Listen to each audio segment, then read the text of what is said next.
Okay, so wait.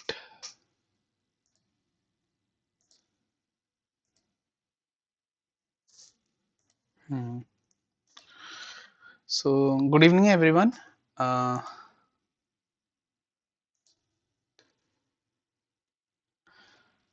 I hope you guys were able to grasp the this course EIA with ease because of the very explained lectures, detailed lectures on each and every topic, which has been explained very beautifully by the professor. So, in case if you feel that there is some doubt regarding this course or something which you want to ask, so please feel free to ask. And likewise, Magijan has said that he has missed the this live lecture, live interaction session of the last week.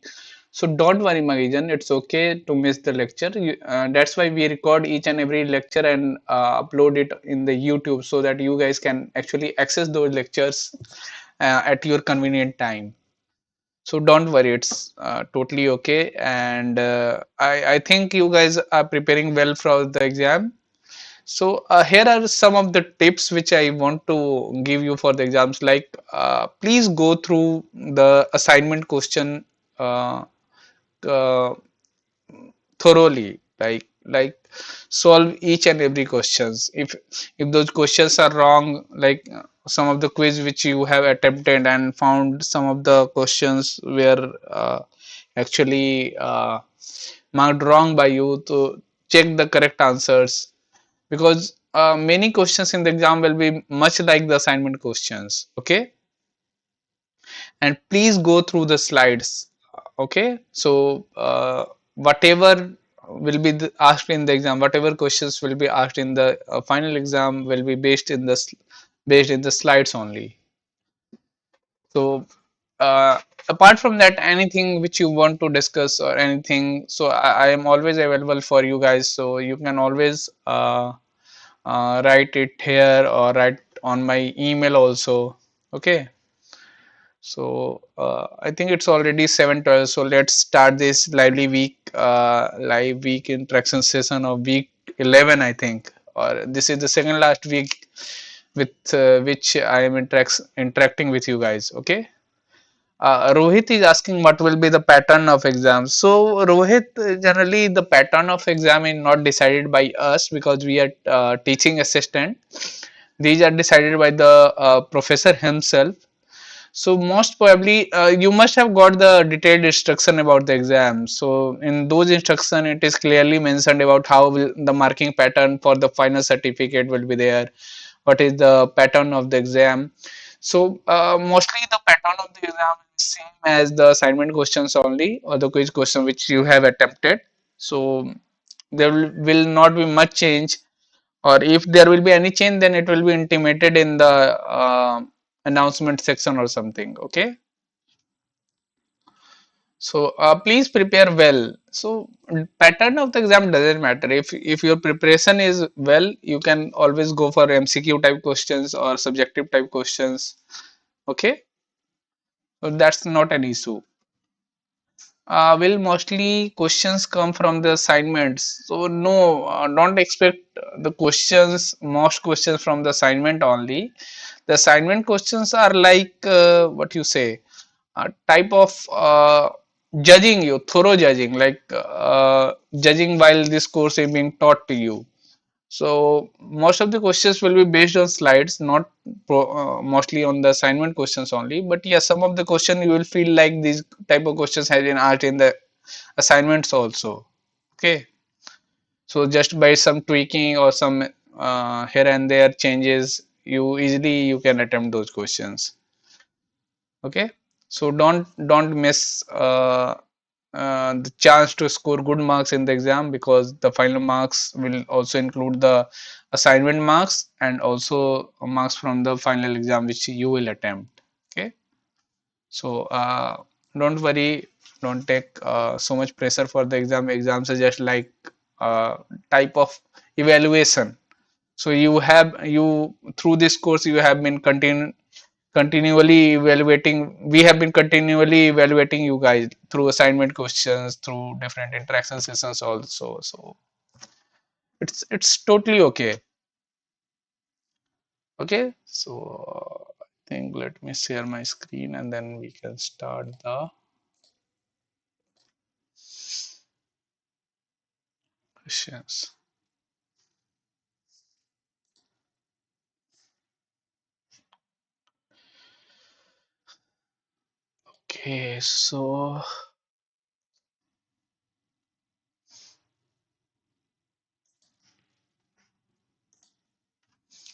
Okay, so once again, welcome you all to this live interaction session of environmental impact assessment. This is live session 11 being conducted on 9th of April 2024. The course instructor is Professor Harshit Sosan Lakra. She is assistant professor in Department of Architecture and Planning. I am your teaching assistant. I am Rohit. I am a PMRF scholar in IIT Bombay, and I will be taking this live interaction session. The teaching methodology. Wait, what happened? What's happening? The live session teaching methodology will be as same as has been discussed in the last 10 lectures. So this is our second last interaction for this session, second last week interaction, because after this we will have week 12 interaction and then we will have one summary session on Wednesday. So that will be announced and a mail will be sent to you guys also. So you can come to the summary session also. That will be like having discussion and taking a summary of all those things which has been taught in the exam. So it will be very brief type of summary. So don't expect much detailed interaction, but that has been planned to uh, have a last interaction with you guys about any question which has been raised by you, which are going unanswered or something. Okay, so generally what we do in these weekly lectures are that we discuss the topics that are taught in the weekly lectures. Also the doubt clearing and interaction with the students happen.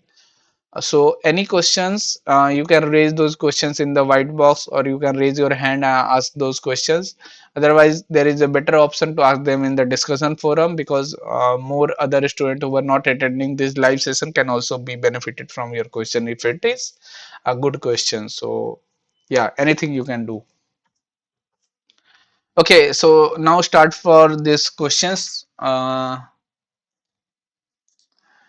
The first question is, which option among the given options is a component of the monitoring and evaluation of resettlement action plan? So first thing which will come to your mind is, what is a resettlement action plan basically? So we'll know more about it, but the main thing is that resettlement action plan is something which is made for those people or those things which are getting affected by some project or some kind of development activities. Okay, so if you are building a dam, let's say you are building a dam, like we have got various dams being built there. People are displaced, like Sardar Sarovar Dam, Bhakra Dangal Dam, Tehri Dam in the Uttarakhand was one of the hotspot of displacement, because a lot of people, village got submerged. Sardar Sarovar Dam, the height increase of Sardar Sarovar Dam was one of the issue. Or I will encourage you. Let's say let's have a discussion on that. I will encourage you guys to write in the discussion forum any resettlement activity which you have heard in your state because of something which has been happened to you. Like Magijan, is there any resettlement activity has been happened in your place because of some road building or dam or anything? Anyone which wants to talk about this or wants to write about it in the chat box?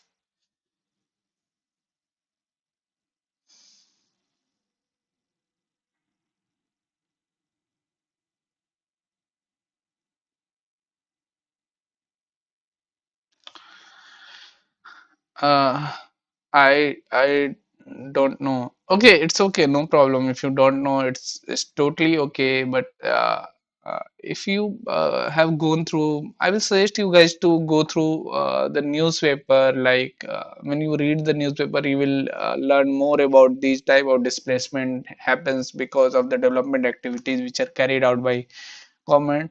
So these are totally okay as far as we follow the impact assessment plan which has been prepared, impact assessment report, because all those things are actually covered in that report, and properly how to handle these type of things are also to be mentioned in that report. So if we take the necessary precautions and follow the guidelines, so these things are totally okay. Okay.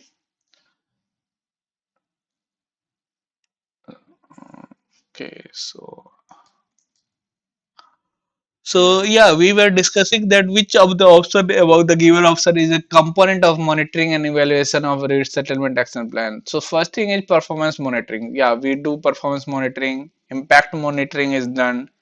Completion audit is also done. So the correct answer is all of the above. All of this is correct. Now, like this question has been taken from the slides itself: monitoring and evaluation plan components, performance monitoring, impact monitoring, completion audit. Okay. Now, scoping land acquisition resettlement. So these type of work like land acquisition and resettlement is also done. So establish what are the different scope which are done in the land acquisition and resettlement, like establish a multidisciplinary team, review the project design, review the existing primary and secondary socio-economic data, benchmark other projects, develop project maps, zones of project influence. So all these things are actually done. So I've taken a animation here which will guide you about the resettlement guide for people affected by dam development. So this is a video which I have been selected, which I have selected just because to make you guys aware about the different things that happen when you build a dam. So let's say a dam, you can build anything. Like a big university is built like on 1,000 or 2,000 acre of land or something, or maybe you are going to build a township or something, so people are getting affected. So how do these people, how does the resettlement happens, all those things have been explained in this animation beautifully. So let's see this.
Anything which you want to ask here in question 2?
Okay.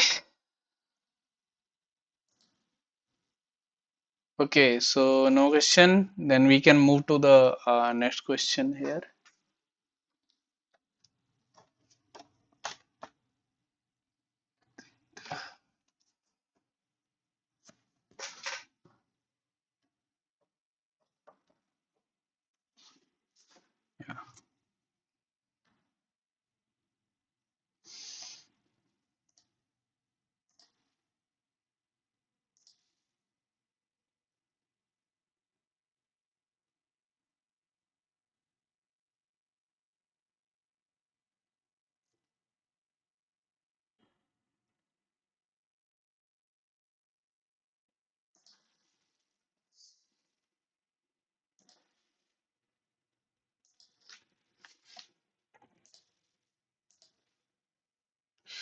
Match the project influence zones in context of EIA given in group 1 with their description in group 2. So primary zone and secondary zone. There are two zones here. So primary zone is basically zone of direct impact. So this is the primary zone where the project activities and facilities are located, including access routes, water, power supply network, supply chain, and employee accommodation. Okay. Secondary zone, the larger region in which project is located, will encounter the main economic impacts of the project, including the influx of economic migrants as well as employment business opportunities. So P1 Q2 is the correct answer here. So these are taken directly from the slides, like what is primary zone, zone of direct impacts, and secondary zone, larger region in which the project is located and that will encounter main economic impacts, including the influx of migrants as well as employment and business opportunities. And what is primary zone? Area that is actually directly affected because of the project, like some inundated areas or where the water power supply networks, all those things are actually located. Okay. The extent of resettlement impact depends on the following: magnitude of the displacement, characteristics of the project and its mitigation measures, characteristics of the community, all of the above. So correct answer is all of the above. All those things, sorry, matlab all of the above. Okay, all those things are actually included for all of the above. Extent of resettlement impact. So taken from the slides only: magnitude, characteristic, mitigation, characteristics of the community. Then we have to state either true or false. Indigenous people are the ones associated with ESS, environmental and social standards, as per AIIBS ESP of 2021. So yeah, this is a true statement. So environmental and social standards as per AIIB is actually saying that indigenous people are also to be associated with these plans. So this is the true is the correct answer. Then match the following terms of group A with the description in group B. Okay.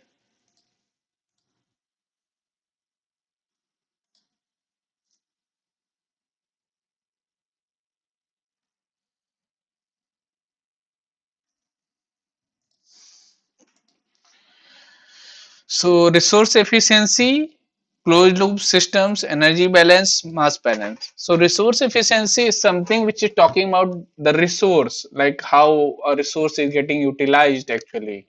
So resource efficiency is measure of like kind of inputs and waste generated in the proposed development at every phase. Okay. Closed loop system is actually where a waste product can be used as a resource either in the same process or everywhere. So don't worry, I will give example of that also. Energy balance is something sum of energy going into the system must equal the sum of energy going out plus any changes in the composition of that system. Mass balance is sum of mass going into the system must equal the sum of mass going out and being stored in the system. So resource efficiency is something that if you are going to make a table, let's say, so you will need wood, you will need nails. Okay, so it may be that for making two tables, you may need 10 kg of wood and 500 grams of nails. But if you increase the resource efficiency, that is to utilize the resource properly, so there may be that possibility that these two tables can be made in 8 kg of woods only. Okay, so we are actually saving 2 kg of woods with only 400 grams of nails. So this is called resource efficiency in simple terms. There it can be complex when different systems are actually involved, but yeah, in simple terms, this is closed loop system is that key. Now you are making table. Okay, so all those wood, the table is actually the table weighs like let's say 10 kg of wood is used to make 2 kg of tables, two number of tables, and table weighs 9 kg. Then similarly, sawdust is generated. How much? 10 minus 9, 1 kg of sawdust will be generated. Now, this 1 kg of sawdust can be used to make another thing, like another product, like you can make cardboard sheet type of thing or something compressed type of thing. So sawdust can be used at many places. So this is called closed loop system. You are closing the loop, and this again can be used to make the table. Okay. So this is closed loop system. Energy balance, measure of waste can be used as a resource either in the same process or elsewhere. So it may be used here or it may be used as somewhere else also. Energy balance. So you are on making these two tables, you are actually spending 500 megajoules of energy. So no, this can be mass balance. So mass balance is like 10 kg, 9 kg, 1 kg. Here this is called mass balance type of thing. Energy balance is that let's say you are making a coffee. Okay, To make a coffee, you were giving 500 megajoules of energy. So that's a huge amount of energy. But let's say 500 megajoules, or let's say 500 joules of energy. You are giving 500 joules of energy. Coffee, the this energy has to be given in the form of heat only. So that heat will actually, some heat will be lost to atmosphere. Okay, let's say 200 megajoules is lost to atmosphere. Some heat will be stored as this internal energy that will increase the temperature of the milk, that will be converted to, so let's say 150 is stored here. Then 50 megajoule is some of the energy will be used to work on heating this container also. So let's say 50 megajoules. So this is the mass balance, energy balance actually. So 50 plus 150 here, okay, and then 300 here. Let's say 300 is lost. So 50, 150, 300. You are giving 500. This is output is 500. So this is energy can neither be created nor be destroyed. Okay.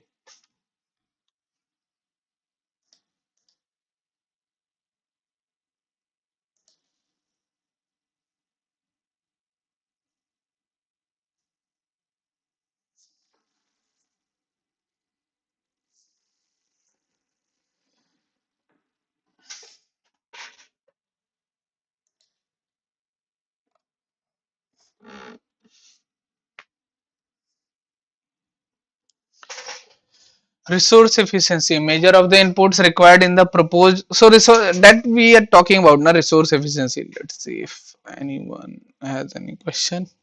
Okay.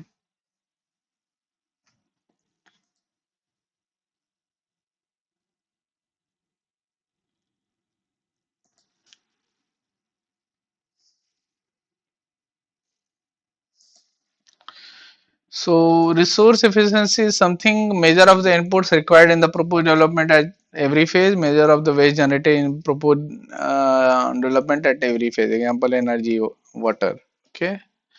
Energy and mass balance. So you have gone through these terms in the description of the question itself, but to make you understand, I have given examples also so that you guys can actually have a good understanding about what does this mean, energy and mass balance actually. Then we have closed loop systems where a waste product can be used as a resource either in the same process or elsewhere, resource efficiency increase. So this is a kind of closed loop system. Okay, so you see production, we have material sources. Okay, so let's say this is production for steel. Okay, this is steel industry. So you will need iron ore or iron material sources, source from iron ore. Okay, now you have produced steel. Now steel will be packed in rolls or sheets. Okay, then it will be used and maintenance, so it can be used. So the waste generated here will be returned back to the natural environment. Okay, but we have to minimize waste because waste generated can. So you must have seen the recyclers which collect, like, give us steel or iron, I will pay you. Then these iron steel are sent back to the iron and steel factories, and where they make rods out of it. So it kind of recycling, reuse, recovery, all those things work here. And then these are fed to here. So this is kind of closed system. So you must have seen that recyclers, the informal recyclers, kabadi wala generally comes and they take steel from you, give us the steel or plastic or something. So the iron and steel can be removed and plastics can be put here. So all those things are similar in nature, defining a closed loop structure. Similarly, this is example of mass balance of a chemical system, like a pyrolysis process is there. Pyrolysis is basically thermal decomposition in an inert atmosphere. So there will be no oxygen. Okay. So you enter a biomass 41.75 gram per minute. You enter nitrogen 4 liters per minute. Okay. Then some of the water will be collecting water coil condenser 8 liter per minute, because the Vapors which are generated from pyrolysis system can be condensed, should be condensed using a condenser. So water is required. Okay, water in the condenser coil. Okay, so this is mass balance. So nitrogen will be 4 liters per minute because this is inert system. Char will be 13.77, bio oil will be 22.96, gases will be 5.1. And when you add these terms, it will be 41.75. So this is the mass balance. So whatever mass you entered here, you will get the same mass of products. This is kind of energy balance, energy conversion system. So let's say this is IC engine used in cars, vehicles, motorcycles. So you will have energy source input in the form of petrol or gasoline. Okay, okay. Then we have electric power output. So no, let's say some of the IC engine produces electric power output like diesel generators. So those are IC engines only produces electric power output. Okay, and some of the irreversibilities are there, degraded energy flux, energy loss that cannot be converted to this energy input source. So this electric power can be converted to heat power again. Okay, not kind of petrol, but yeah, electric can be converted to heat. Let's say here heat only. So petrol is actually burnt and heat is actually given here. Okay, in the form of heat, and this heat is converted to electric power, not petrol directly. Petrol is burnt in the IC engine to produce heat, but some of the heat lost are degraded form, so it cannot be used to produce energy again. So I put some videos actually, so it expresses the resource efficiency and its importance in terms of sustainable development, and also the closed loop recycling is explained in 2 minutes. So yeah, these two can be seen to make a good impression about what these systems actually mean for you guys. So let's say see the first video of resource efficiency. Okay.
please feel free to put your questions. Okay, so you can write it here in the chat box, or if you want you can ask it by raising your hands also.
Okay, so no questions from you guys.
Okay, so let's proceed with the next question then.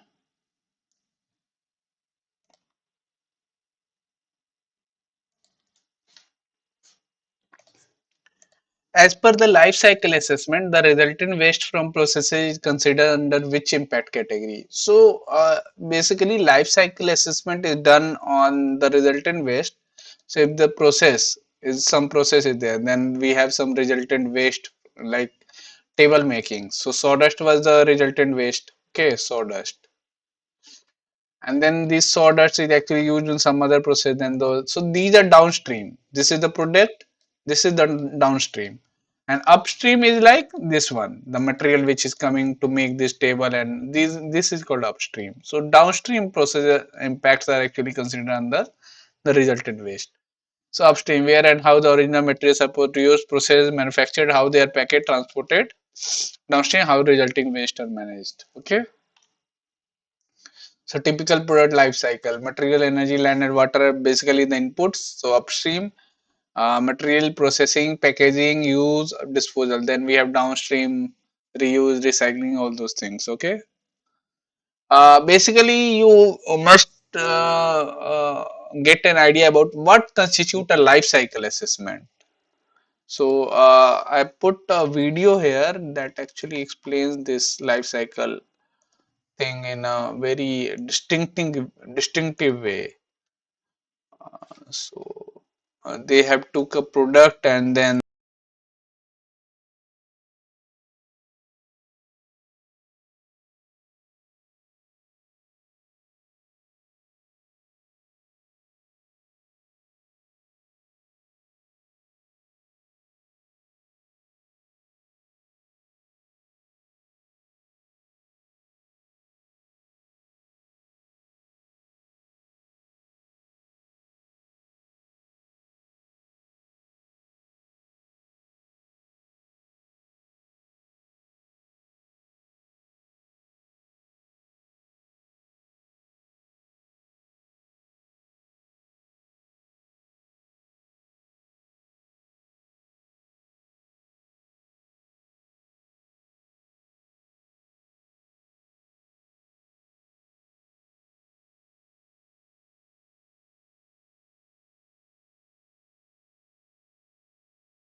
That is how life cycle assessment is actually done through these processes. Okay. Now we move to the next slide. As per life cycle assessment handbook, where is my a guide for environmentally sustainable products, choose the correct option for blue box to complete the general methodology framework for life cycle assessment. So yeah, there is goal, scope and definition, then inventory analysis, then this life cycle assessment, then interpretation and direct application, product development, strategic planning, public policy. Okay, so what does this mean? So this is basically impact assessment. Impacts are actually there, then we interpret them. So impact assessment, embodied energy, all those are actually impact assessment only. So correct answer is answer A. So this is here. You can see it here. Life cycle assessment handbook. You can follow it. It's a good book. Guide for environmentally sustainable products. Match the following terms of group A with the description in group B actually.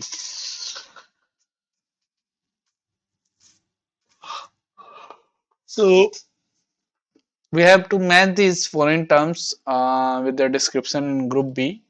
So risk, hazard, chronic hazards, and then hazardous event. So yeah, all those terms you need to understand these terms actually. What does these terms actually mean? What does risk mean? What does hazard means? What is chronic hazard and hazardous?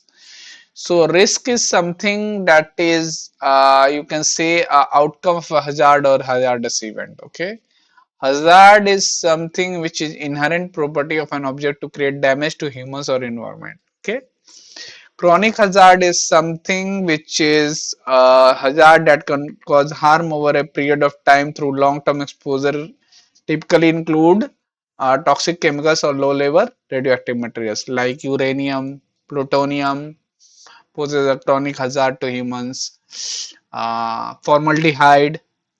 Okay, hazardous event. So hazardous event is an event where humans or other species are exposed to a hazard at high levels and harm to humans or environment occurs very quickly.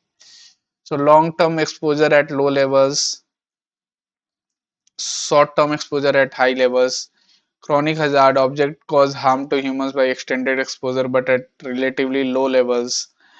Natural hazards, fertilizers cause ecological damage and end up in wetlands and cause algal blooms. Okay. Then hazardous event where humans or other species are exposed to a hazard at high levels and harm to humans or the environment occurs very quickly. Natural gas is transported and distributed such as case of Bhopal Union Carbide accident. Risk, it is an outcome of hazard or hazardous event. A hazard is inherent property of an object to create damage to humans or environment. These objects can inherently dangerous and exposure to them can cause injury, health problems and loss of environment quality also. So there is a need to understand the difference between a hazard and a risk. Okay. So a hazard is something that has the potential to harm you. The first thing is this. Risk is likelihood of a hazard causing harm. So hazard is something that has a potential to harm you. The risk is likelihood of causing harm. So one can give an example that in sea there are sharks. Okay, so it causes a hazard to humans. So don't go to the sea. It's a hazard. Something has a potential to harm you. Now you are swimming in a sea filled of sharks. So risk, there is a risk. You are causing likelihood of causing harm. Okay. So there was a hazard which can cause risk. So hazard is anything that can cause injury, illness, property damage or loss of material like shark. Risk is probability and severity of a worker being harmed by the hazard. So if you are uh, if you are swimming in a water body full of crocodiles, so there is a lot of risks. And if you are swimming in a water body which has only one crocodile or no crocodile, so there is less risk. Okay, so there is a hazard. In both cases hazard is there, but how it converts, so probability or severity of the hazard being harmed is risk. So hazard, location, intensity, magnitude, frequency and probability, risk, probability of social, economic and ecological damage, vulnerability, social, economic, ecological values, susceptibility, people, infrastructure, housing assets located in hazard prone areas. Now you need to understand about these. What does this mean? Hazard versus risk. So please see this to gain a good understanding.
So I think it has explained this, the risk and hazard, the difference between risk and hazard, what constitute a risk and what constitute a hazard.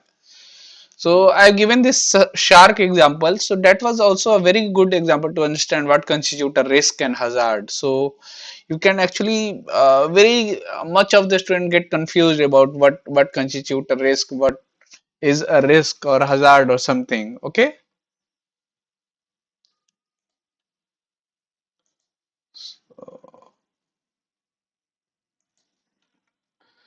Now moving to the next question. The process of evaluating and assigning a numerical value to the risk associated with an industry, which includes the practices of probabilistic safety assessment and probabilistic risk analysis, is called.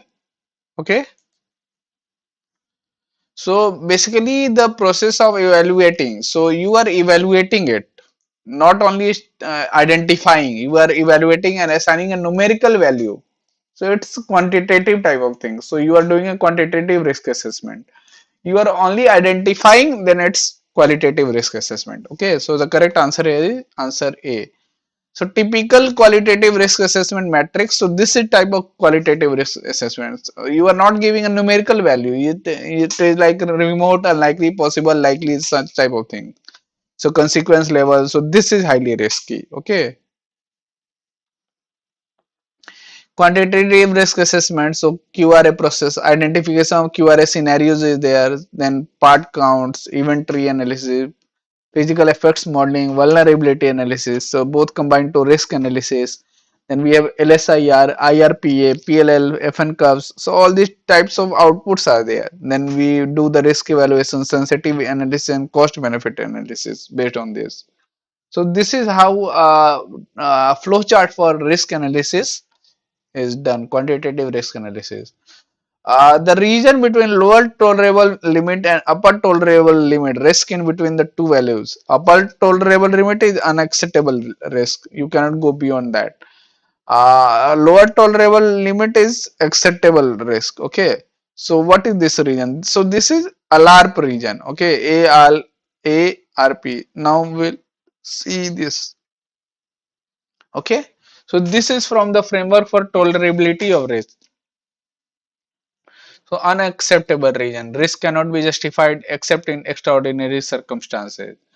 Tolerable only if risk reduction is impractical or if its cost is grossly disproportionate to the improvement gained.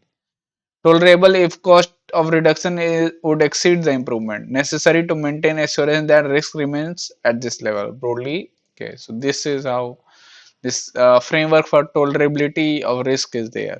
Okay.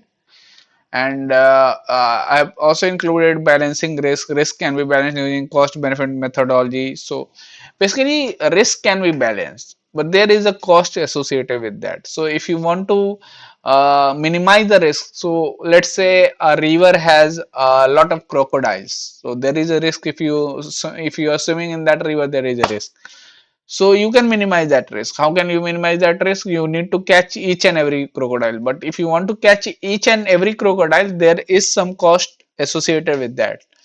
But the problem is that the cost which you are going to put in that catching the crocodiles, is it beneficial? So let's say you can make a boat, and then a big boat which can take you to from one side to other side, or you can build a bridge. So cost benefit methodology has to be put into to see whether putting a cost to minimize the risk is actually acceptable or not. So this is how it is actually risk, and this is cost triangle. Okay. Identify the most comprehensive framework for life cycle assessment among the following: cradle to grave, cradle to site, cradle to use, cradle to grave. So we'll see in the upcoming slides. Correct answer is cradle to grave. This is the most comprehensive, because cradle is something which is born, and grave is something where it is lost to return to somewhere. So if you are getting some minerals from earth, and then after its usage, everything you have used, resource, everything, then you are putting it back to earth. So cradle to grave is the most comprehensive type of analysis. So general life cycle flow diagram, energy, Material infrastructure, product manufacturing, product user compensation, then final disposal, landfill, combustion, reuse, recycle. Okay.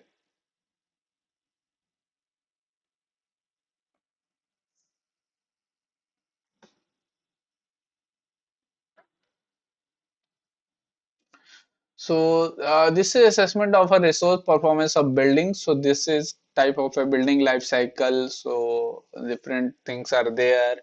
So cradle to gate. So if you are going to only manufacturing, so cradle to gate. Okay.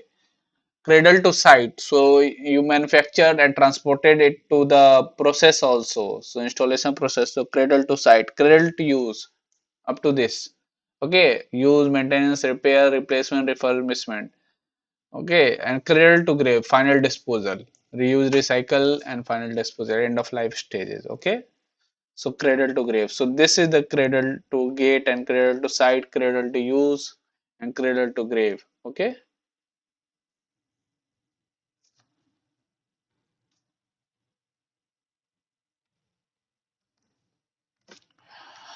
this is a kind of life cycle. So this is upstream cradle. It is showing it's not a very clear diagram, but this diagram actually explains much beautifully the how this life cycle actually mean. On side is gate, then we have downstream grave. Okay, so cradle to grave. Okay. Now we will look into this video. So we will not see the whole video because it's a very long video. So I will try to explain some of the portions of this video, and then you can see what does this actually mean, cradle to grave life cycle. Oh, it's a short video, so yeah, we can go through it.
are actually taken here in consideration for drawing this water balance diagram.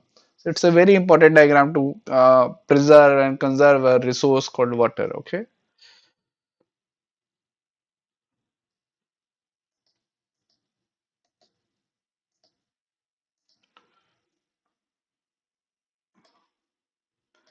Okay. The risk management framework is component of EIA. So similarly, we studied this risk management. Yeah, it's a component of EIA.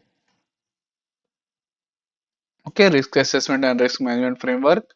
So I we will go through this video in if time permits us. Otherwise, we will skip this video. Okay. So this video will be present in the slide. So I think it's a big video of 10 minutes or something. So you can go through this video if you want to get understanding about the what is called risk management. Okay. Which of the following is an example of a chronic hazard? So prolonged exposure to radioactive material, risk of falling objects, risk of accidental injury, risk of natural life. So we talked about this chronic hazard in question 3 or 4 or something. So where we talked about like risk of prolonged exposure is called chronic hazard. So radioactive material. Correct answer is A. Okay. So we have studied these in the question 3 or 4 also. So we can skip that. Match the following terms of group A with their description in group B. So cumulative impacts. Okay, the reaction between cumulative impacts will be no the impacts that arise from successful incremental combined effects. Combined effects. Okay, that is called cumulative. Action project or activity when adding to existing planned reasonable activity. Valued component is basically environmental feature that may be affected by a project that has been identified to be of concern by proponent government agencies and aboriginal people or the public. Okay. Then we have indirect impacts, which are basically impact to the environment which are not a direct result of the project. And these are indirect. Impact interactions, then interactions between impacts, whether impacts of just one project or between the impacts of other project or areas. So correct answer is answer B.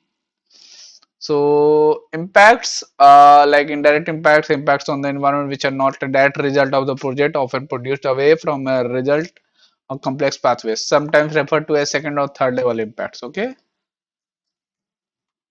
So these are cumulative impacts. We have impact A, then these add up to make a big impact. Okay. Impact interaction. So what happens? There is impact A and B. So then these two impacts interact, and then a third impact C is generated. So we have dust. Okay, let's say dust generated from construction site, and then we have some lung problems. So these two interacts, and we can get cancer as third impact. Okay, similar type of thing. Impact interaction occurs. Valued ecosystem component, environmental features that may be affected by a project that have been identified to be of concern by proponent, government agency, aboriginal peoples or the public.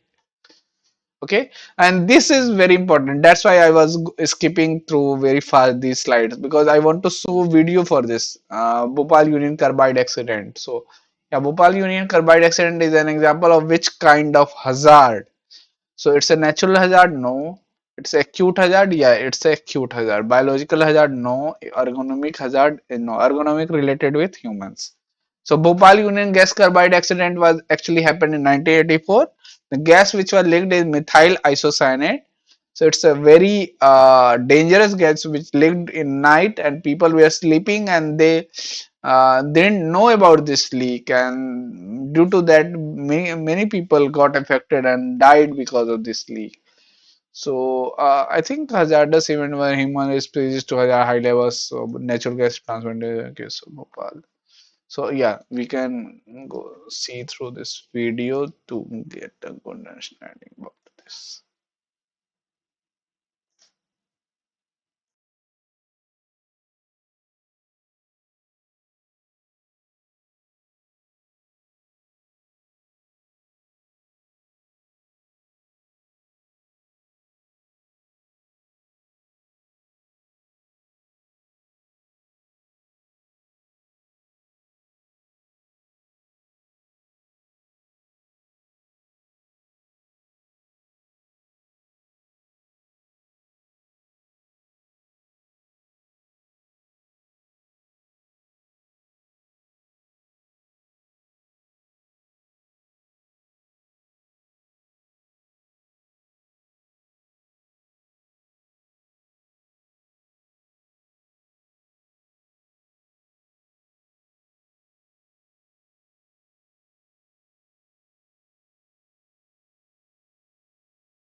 this was actually very what you say worst kind of disaster that happened in India in 1984, something it's 40 years from now, actually, 40 years ago, actually.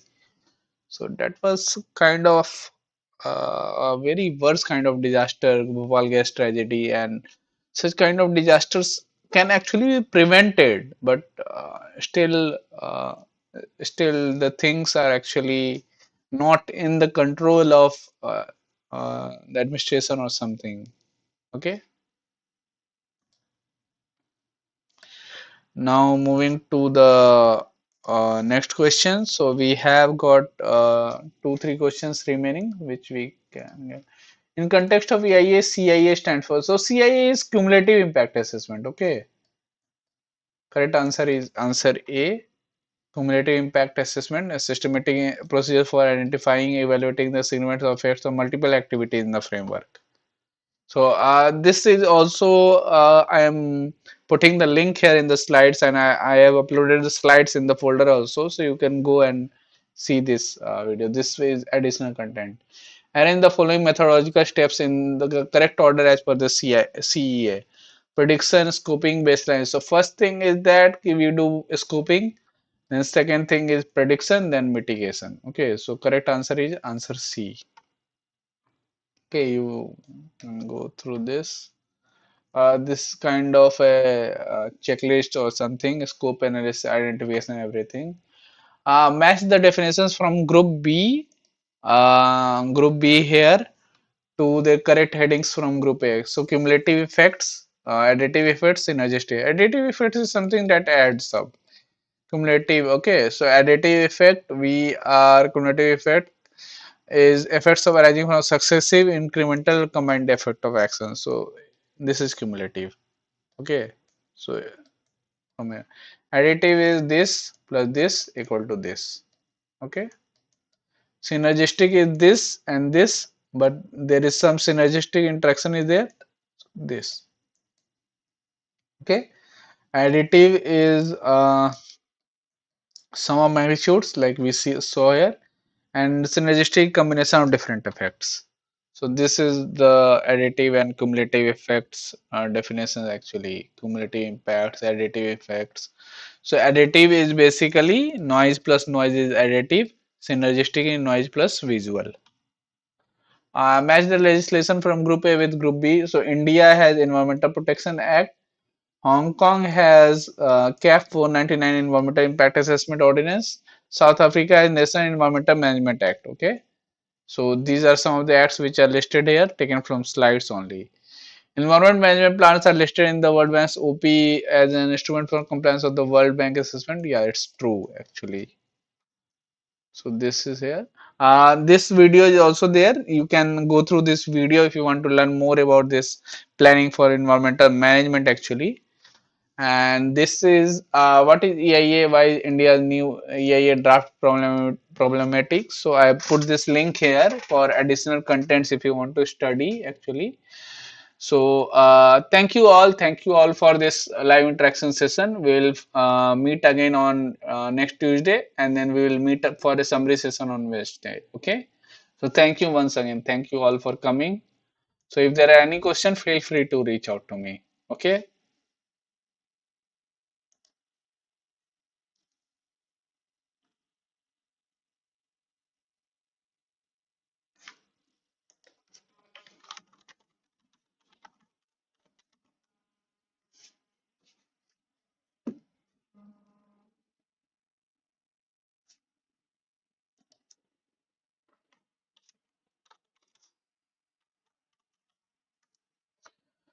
So, thank you all. Thank you and good night, Magijan. So, prepare well for the exam. I want you guys to score well for the exam, because exam is actually, if you have gone through the assignment question and through all the slides, it will be very easy to score in the exam. So, please go through it. There is no shortcut, nothing. You have to work hard and you have to learn the concepts from the slides. Okay.